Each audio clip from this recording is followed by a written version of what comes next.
नमस्कार, मैं हूँ मनविंदर। आप सभी राष्ट्रवादियों का एनबीएन नेटवर्क में एक बार फिर से बहुत-बहुत स्वागत है। अयोध्या राम मंदिर चंदा चोरी मामले की जांच तेजी से आगे बढ़ रही है और एसआईटी को अब 15 दिन का और एक्स्ट्रा टाइम मिल गया है। यानी कि अब जांच बारीकी से की जाएगी। जांच का दायरा बढ़ेगा। 15 दिनों के बाद एसआईटी अपनी रिपोर्ट सौंपेगी।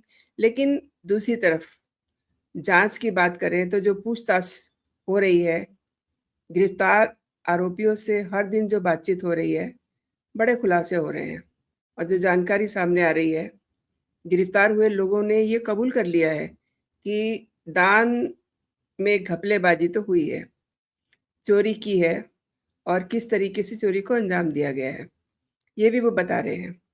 साथ ही चंपत राय जी जो अभी फिलहाल एकांतवास में हैं, उनको लेकर के एक बड़ी खबर आ रही है कि उन्होंने अपने कुछ निजी और करीबियों से कहा है कि मैं कलंक लेकर के अयोध्या से नहीं निकलूँगा। तो इसके क्या मायने हुए? इसे समझते हैं। आगे बढ़ने से पहले मेरा आपसे निवेदन भी है कि चैनल को आप सब्सक्राइब कर लीजिए, वीडियो को आप लाइक कर लीजिए। तो मेरे साथ जुड़ चुके हैं, आप देख रहे हैं साथ वाली विंडो में प्रारब्ध से पुष्कर अवस्थी जी। सर नमस्कार, बहुत-बहुत स्वागत है आपका। राम राम मनविंदर और इसी साथ तुम्हारे एमबीएन नेटवर्क के सभी दर्शकों को भी मेरी राम राम। पुष्कर दा, राम मंदिर में चढ़ावा चोरी के मामले में एसआईटी जांच कर रही है, छापेमारी चल रही है। यूपी पुलिस ने भी करीब-करीब देखिए 3 से 4 घंटे चंपत राय जी के साथ बातचीत की है, पूछताछ हुई है और उनका ये कहना है कि मैंने ये गलती की है कि एफआईआर देरी से करवाई है, लेकिन चंदा चोरी से मेरा लेना-देना नहीं है। वो ये भी कह रहे हैं अपने कुछ निजी लोगों से कि ये कलंक लेकर के अयोध्या से नहीं निकलूँगा। तो इसको पुष्करदा क्या माना जाए? इस तरीके से क्या वो बच जाएँगे? देखिए, ऐसा है कि चंपत राय आज से जब जब से यह अखबार में या मीडिया में खबर नहीं आई थी, जब तक कि राम मंदिर में कुछ इस तरह कुछ चोरी या घपला हुआ है, तब तक यही चंपत राय थे जिनके बारे में जो है ये एक धारणा थी अयोध्या वासियों की या स्वयं राम मंदिर से जुड़े हुए लोगों की कि जब इनकी यह लीला समाप्त होगी तो चंपत राय की मूर्ति वहां लगाई जाएगी। इस तरह की बातें थी, क्योंकि इस तरह का कंट्रीब्यूशन उनका लगातार विश्व हिंदू परिषद में जब से थे और लला मंदिर का जो मामला है उसमें जुड़े हुए थे और पूरा प्रबंधन उनके हाथ में। तो उस भूमिका के तहत जो है ये सम्मान उन्होंने अपने कर्मों से प्राप्त किया था।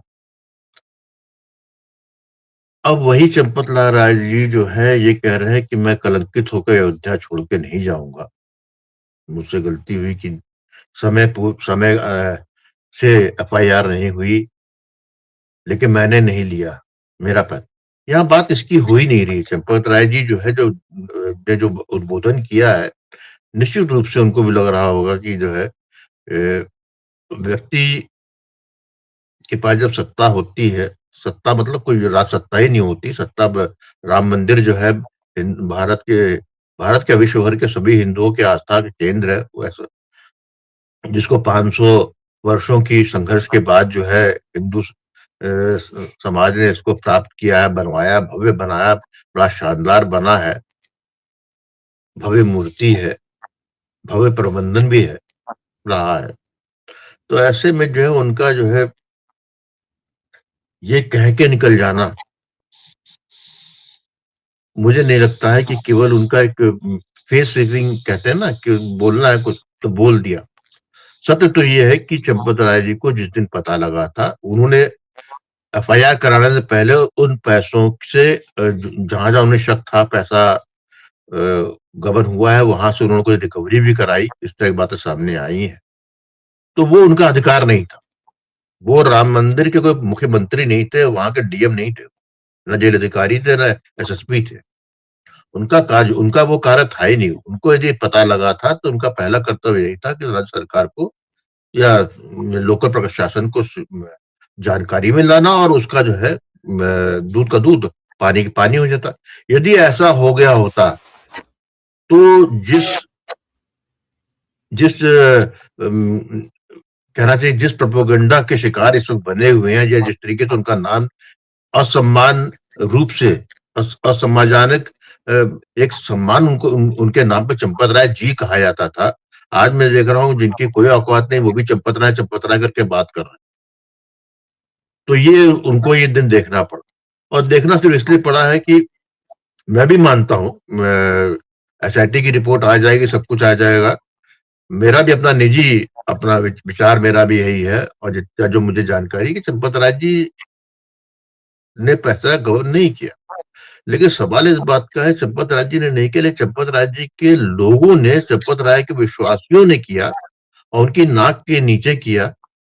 जब पूरे हिंदू समाज ने सब कुछ जो है चंपत राय जी, जो कि जी राम मंदिर ट्रस्ट के जनरल सेक्रेटरी हैं, सर्वे सर्वा है, सारे हिंदू समाज ने अपना आस्था का केंद्र जो है आपके हाथों पे रख दिया, और वहां पर यदि आपसे एक चूक हो जाती तो वो अक्षम्य अपराध है। ये वैसे ही बात है मनमंदिर की, मेरे घर में कोई काम कर रहा है, बड़ा विश्वासी है, 20 साल से है, मेरे यहाँ काम कर रहा है, और उसको पता लगता है कि वो अगल बगल के यहाँ चोरी उसने की है, और मुझको पता लग जा रहा हो, लेकिन मुझको डांट रूट के ये गलत बात है, तो मैंने चोरी, उसने चोरी की, और वो चोरी अपने गांव में ले गया, मुझको नहीं दिया, मैंने उससे नहीं लिया, उससे मेरा अपराध ये कम नहीं होता है कि जब जो है उसके खिलाफ आ रही है, तो मेरा कितना अंधा विश्वास था। मेरा कर्तव्य जो था अपने अगल बगल के जो लोग थे उनको लेके, या जो मेरे यहाँ दिन रात काम करता 20 साल था, उसको हम नहीं पहचान पाए, तो ये आपकी चूक है। चंपत राय जी जो भी कह रहे हैं वो सिर्फ एक कहे की बात है, वो ठीक है, भगवान करे ऐसा हो, लेकिन उन पे कलंक लग चुका है, और ये कलंक काफी कुछ मर्यादा उनकी तब भी कुछ बची रहती यदि जब ये शुरू में प्रकरण आया था, या जब SIT हो गई थी, मुख्यमंत्री योगी आदित्यनाथ जी ने जो SIT गठित कर दी थी, उस वक्त उनको अपने पद से इस्तीफा दे देना चाहिए था। ये सत्य है कि उन्होंने इस्तीफा नहीं दिया था, बाद में खबरें आई हैं, लेकिन ये भी तय बात है कि वो भी ऐसा नाम है कि उनपे दबाव पड़ा ही होगा करने के लिए, लेकिन हर चीज का एक समय होता है। यदि आपने समय अनुसार आपने वो कदम नहीं उठाया है, तो आपको जो है समाज की जितने उल्हाना है उसको आपको सहना पड़ेगा। If somebody is criticizing you for the role you played, या you fail to play, तो आप उसको जो है किसी तरीके से हल्के में नहीं ले सकते। जहां तक इसकी बात है कि कौन क्या था, 8 लोग SIT हुई, 15 दिन में मुख्यमंत्री जी ने कहा था, हफ्ते भर के अंदर जो है रिपोर्ट आ गई थी, 8 लोग गिरफ्तार हो गए। 8 में एक टिन्नू यादव जो है, राम प्रकाश यादव, वही सबसे खास आदमी इनका, जो इनका ड्राइवर भी था, 20 साल के इनके साथ था। उसके पास जो है कोई ऐसी कहना चाहिए कि उसकी कोई विशेषता ऐसी नहीं थी कि उसका पूरा राम मंदिर के सारे चंदन का जो चंदा आता था, या जो चढ़ावा चढ़ता था, उसकी निगरानी करे, लेकिन उसको उन्होंने विश्वास पात्र था इसलिए निगरानी में रखा था वो। और उसके साथ में जो 7 लोग पकड़े गए, वो 7 लोग हैं जिन्होंने गिनती में थे, चाबी इसके पास रहती। तो आपका जो है चंपत राय जी का जो है टोटल जो विश्वास जो था, वो निजी विश्वास था उनका, उनकी निजता का जो विश्वास था टिन्नू यादव का, वो उनकी निजता का विश्वास जो है हिंदू समाज का विश्वास नहीं। उन्हें जो एज ए महासचिव जो उन्हें कर्तव्य करना चाहिए था, लाखों करोड़ों हिंदुओं ने जो आस्था व्यक्त की, जो दिया सिर्फ उन्होंने ही नहीं है कि जो वहां गए बहुत से ऐसे हैं जो बेचारे नहीं पहुंच पाए, दूर है, उस पूरे काल में पैसा दिया है। तो सवाल इस बात का है कि अब आज तो जब परतें खुल रही हैं, तो ये आज का मामला है, ये पहले भी होता रहा है, या 6 महीने से चल रहा है, तो ये तो अब एक विषय है। SIT गठित हुई है, पुलिस कर रही है, इसमें सब एक ही दो सुखद बातें हैं। और देखिए पुष्कर दा, समाजवादी पार्टी के लोग बहुत सारी बातें कह रहे हैं, छोड़ दीजिए उनको, वो लेकिन कहते हैं ना कि बात निकलेगी तो दूर तलक जाएगी। अब देखिए, राम मंदिर के द्वार के बाहर एक बड़ी दुकान है, उनके परिजन की है, मिष्ठान भंडार है शायद से वो। और उनके घर का हाल देखिए, 4 मंजिला इमारत बन रही है, लिफ्ट के लिए भी स्पेस रखा हुआ है। तो ये सबको दिख रहा है, अयोध्यावासी देख रहे हैं। और एक मतलब बहुत ही सरप्राइजिंग ये भी है कि ये भ्रम फैलाया जा रहा है या सच कहा जा रहा है कि 400 निजी बॉडीगार्ड्स की उनकी टीम थी। अब जो ये मतलब मैं ये कहूँ कि जो खुद लुटेरे हैं, वो भी अब चंपत राय जी के लिए बातें कर रहे हैं। कितना सच मानते हैं आप इन सब बातों को? देखिए, इसमें उतनी ही सच्चाई है कि यदि किसी मोहल्ले में कोई एक लड़का आवारा निकल जाता है, तो उसका बाप जो है अपनी शर्म छुपाने के लिए दूसरे लड़के को को जो है निशाना, उसने कोई जरा सी गलती की होती, उसके पीछे पड़ जाता है, उसको उसके बाद कर अपने लड़के के दुर्गुण छुपा देता है। यही इसके अंदर हो रहा है। और बहुत ही हम लोग के यहाँ एक भद्दा मजाक मजाक तो नहीं, एक बदकही टाइप की है कि मोहल्ले में जो सबसे जो है जिसके चरित्र पे जो है दाग लगा होता है, जिस स्त्री पे, वो जो मोहल्ले की जो सबसे सात्विक महिला होती है, उसको जो है दाग लगाना चाहती है। ये उसी का परिणाम। हाँ, ये अवसर प्राप्त हुआ उनको, लेकिन यदि इस अवसर पे मैंने ये भी सुना था 400 वाली पुलिस, ये 400 वाली निजी गार्ड, मैंने तो नहीं देखा। और दूसरी बात ये भी है ना कि जब इस तरह का कोई जब मौका मिलता है और हर आदमी को मजा लेना होता है इसके अंदर, विशेषतः वो जो कि जो है सार्वजनिक रूप से जो है राम भक्तों पे गोली चलवा चुके हैं, मरवा चुके हैं। वो लोग जो कि जो है राम पे जिनके प्रति आस्था नहीं, जो आज तक जो है उसकी ड्योढ़ी पे नहीं आए, जो सार्वजनिक रूप से जो है राम का तिरस्कार करने में कहीं चूके नहीं, बरसों से, दशकों से, ऐसे लोग उनको आज ये बात कर रहे हैं, उसका कोई फर्क नहीं पड़ने वाला। हाँ, तकलीफ हो रही क्योंकि जिनको राम पे आस्था है, आज उन्हीं को अधिकार है और वो उस अधिकार का प्रयोग कर रहे हैं। यदि हम और आप बात कर रहे हैं कि गलत हुआ है, तो ये हमारा आपका पूरा इसका हमारा मौलिक अधिकार है ये, क्योंकि हमारा राम हमारे ही सिर्फ आपके नहीं, हमारे पूरे सनातन उसकी है। तो ऐसी अवस्था में इन लोगों का बोलना न बोलने का मतलब नहीं। हाँ, यदि लोग ये समझ रहे हैं कि इसका कोई राजनीतिक लाभ मिलेगा, तो बहुत बड़ी गलतफहमी है। वो इसलिए नहीं मिलने वाला है क्योंकि उनके राजनीतिक लाभ और हानि और रामलला के बीच में एक व्यक्ति शिला की चट्टान पर खड़ा हुआ है, वो है उत्तर प्रदेश के मुख्यमंत्री महंत योगी आदित्यनाथ, जिनकी क्रेडिबिलिटी 100% रूप से उत्तर प्रदेश की जनता या पूरा सनातन समाज विश्व का आस्था रखता है। उनको विश्वास है कि इनके हाथ में है तो दूध का दूध, पानी के पानी हो, क्योंकि आज तक जीवन पर्यंत बाबा महंत योगी आदित्यनाथ जी ने अपनी कथनी और करनी में अंतर नहीं रखा है। जो कहा है वो किया है। इसीलिए जब वो कह रहे हैं पूरे अपने पराक्रम से कह रहे हैं, अपने दृढ़ निश्चय से कह रहे हैं, तो लोगों को विश्वास है कि ये जो है, जो आज संकट सनातन पे आया है, जो रामलला मंदिर पे आया है, उसका निस्तारण भी ऐसा ही तेजस्वी व्यक्ति कर सकता है। क्योंकि जो कार्य जो है, क्योंकि सबको मालूम है कि इस राम मंदिर ट्रस्ट में उत्तर प्रदेश शासन का कोई दखल नहीं था, मुख्यमंत्री योगी आदित्यनाथ जी कोई दखल नहीं था,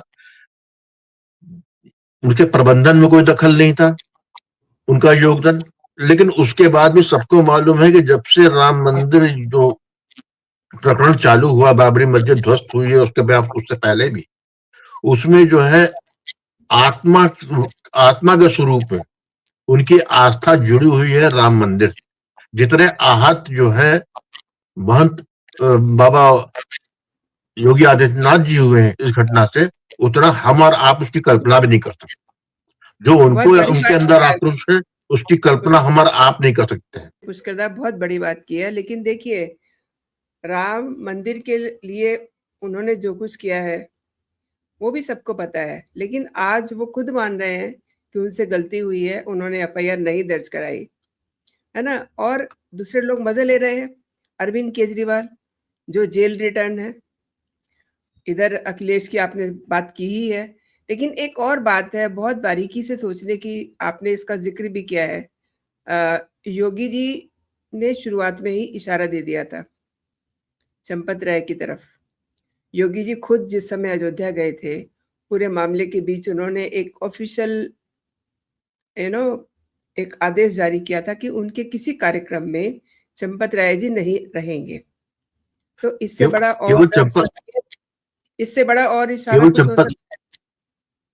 नहीं नहीं, केवल चंपत राय नहीं, जितने प्रबंधन में लोग थे राम मंदिर के, क्योंकि जी, उन्होंने जब घोषणा, जब इसकी जांच होनी है, तो वो जो है अपने आप को किसी ऐसे व्यक्ति, चाहे वो उसमें भागी हो इसका या ना भागी हो, वो तो जांच बता देगी कि कौन संलिप्त है इसमें, कौन संलिप्त नहीं है। लेकिन जो एक शासक का गुण होना चाहिए कि अपने आप को उसने तटस्थ कर लिया, अलग, बगल में नहीं देखना चाहिए। ये इसके अलग अलग रूप हो सकते हैं कि कितनी उनके अंदर, कितना उनको मालूम था, कितना नहीं मालूम था। ये मतलब इस वक्त बात करना बेमानी इसलिए हो जाती है क्योंकि जब आपने कोई एक जांच की टीम गठित कर दी है एसआईटी की, तो उसके पास ज्यादा है। बाकी सब तो अखबार में और चौचलेबाजी में और सोशल मीडिया का जमाना है, हर आदमी चटकारे लेता। 50, मेरे पास 50 तरीके का शुरू में आए हैं, लेकिन मुझको मालूम था इसमें क्या है क्या नहीं है, आइडिया था। तो ऐसे में जो है ये सब कोई मतलब नहीं है। लेकिन यहाँ पर सबसे महत्वपूर्ण बात ये मैं कहूंगा कि मैं तो उसको देखता हूं कि ये बहुत अच्छा हुआ जो हुआ, समय से हो गया। समय से इसलिए कि इस वक्त जो है दिल्ली में जो सरकार बैठी है और जो उत्तर प्रदेश में सरकार बैठी है, उस पे उसको जो है सनातन धर्मियों का उन पे विश्वास है, उन पे आस्था है, इसलिए हुआ है तो निपट जाएगा। कौन ऐसा मंदिर है या कौन ऐसा गिरजाघर भी है, कौन सी ऐसी चीजें हैं जहां पर जो है इतने तमाम ट्रस्ट बने हुए हैं कि वहां पर जो है चंदा इकट्ठा हुआ हो और उसपे जो है उसमें घपलेबाजी की बात सामने ना आई हो। लेकिन क्योंकि जब वो जो मुसलमान का मामला होता है, ईसाई का मामला होता है, तो दब जाता है। यहाँ पर जो है आपका ये चाहे आपका काशी विश्वनाथ का मामला रहा हो, या आपकी जो है साउथ की जो मंदिर है उसको लेके तमाम तरीके की बातें होती रही। कलयुग सही है। कह रहे हैं।